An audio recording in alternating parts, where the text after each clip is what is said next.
অমায়িক লোক হ্যাঁ তো আপনার পড়ে না হ্যাঁ তুই মাটি কুসে আমার পড়বি না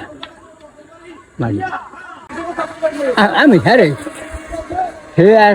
আমার এই প্রায় 100 বছর 99 চলে আমি 27-এ জন্মেছি আজকে যত আলবেস যাইছেন ভালো সাধু মানুষের জবান ঠিকই তো সব বেড়া জানাই বানাই কথা আমি কি কই কয় লোক ভালো পরমাংশ নাতি রাইচরণ ঠাকুরের নাতিও তো লোক ভালো টানাই ফানাই নেই এইটুকু কইতে পারি রাই ঠাকুরের হ্যার গুণ ছিল অনেক কিছু পারতে মশাই মই তো খুলো দাম টাকা দেবো মই খুলো স্যার এক সাইড যান ভালো আছো মানে হ্যাঁ এখন ওই উনি মাস্টারি কাজ করতো মাস্টারি কাজ যে সময় ওনার 20 বছর বয়স চলে এর আগেই ওনার বাবা মারা গেছে একাই শুধু ওনার বাবার নাম হইল অভয়চরণ ওনার মায়ের নাম হইলে কামিনী সুন্দরী উনি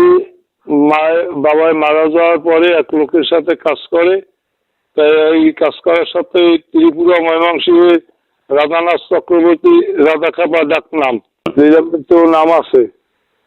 ওনার আগে একটা কথা ছিল দীক্ষা শিক্ষা ধরতো ওই সময় উনি ওই আমাকে দেশে ওনার ভক্ত আসলে তো উনি আইছিল ওনার দাঁড়িয়ে দীক্ষা নেছে এরপর কাজ করিয়ে যখন বাড়িতে আয় পথে বইয়া এক বুড়া এক লোকের লগে দেখা ওনার সাথে এরপরে কইছে যে রাই তুই ঠাকুর বাড়ি যাইস তোর আর কাজ করা লাগবে না এরপরে উনি তো ঠাকুর বাড়ি আর সবাই চেনে না এমন তোর নামও প্রচার হয় না এই সময় এরপর সে বাড়ি এসে পর দেখে যে ওনার গুরুদেবে আছে বাড়িতে এরপর ওনার মায়ের প্রণাম করিয়ে গুরুদেবের প্রণাম করছে তখন কইছে ওনার গুরুদেব কইছে দেখ আমার দ্বারে সেই লোক তোরে তো দিছি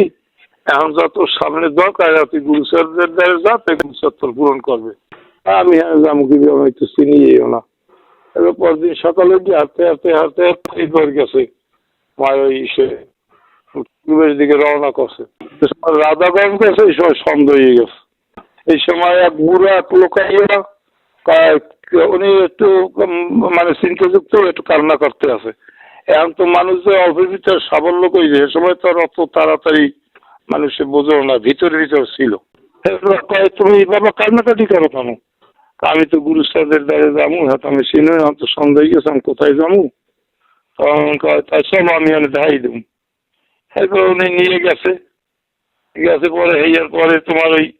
ওই ছোট পাগলের বাড়ির ওই পাশে কি যেন একটা জায়গা আছে আমার ঠিক মনে নাই দাদু কইছে আর কি একবার একজন বাড়ি দিয়া এইবার কাহিনী তুমি থাকো এইবার সকালে এরা নিয়ে যাই তোমার বাড়িতে কিন্তু গুরু সাহেব নিজেই এরপরে যখন ভোর হয়ে গেছে আর আবার দুই ভাই একবারই কইতেছে দাদা তাড়াতাড়ি ওঠো না গরু চড়াইয়ে বসছে চুরি করিয়ে না পারিয়ে হারিয়ে নিয়ে বইয়ে দিছে তো দাদাই বাড়ি তুই ক্যারেক্টার করেছ তো ধরনের লোক না কি বাবা তোমার ঘটনা কি আমি তো যাবো গুরু সাহেবের কাছে এক বুড়ো এক লোক আমার দিয়ে এনে কাছে এই বাড়ির লোকে এনে দেখাই দেবে পথ আমি দেখছি আমি তো এই অবস্থা আচ্ছা চলো তুমি উনি এই সাথে ওনারা নিয়ে চলছে যাই দেখেছে গুরু সাহেব এই সময় বদি যায় উনি যাই প্রণাম করছে ওই সেই এক পাও দিয়ে চাইয়ে দেয় যে এই রাত্রের লোকেই যাই আমার লোক এত ছলনা করলে কেন সেইবার কয় তাই তুমি ওভাবে দাঁড়াইয়াছো কেন কর্মপথে অনেক বিপদ আপদ আসো এই পর্যায়ে প্রণাম করছে এই ঠাকুরের ভক্ত হয়ে গেলে এরপর তো ওনার দ্বারা তো ঠাকুর অনেক কাজকর্ম করাইছে মৃত্যু গরু মৃত্যু মানুষ অনেক রোগযুক্ত লোক ভালো হয়ে গেছে এখনো বাঁচি আছে অনেক আছে সাতটার গোকুল বিশ্বাস আছে কালীপিঠার বাড়ি ওই জায়গায় তো ওনার ঠাকুরমায় মারা গেছিল হ্যাঁ বাঁচছে এরপর এপারের ওই ধন্যমান্য বাড়ি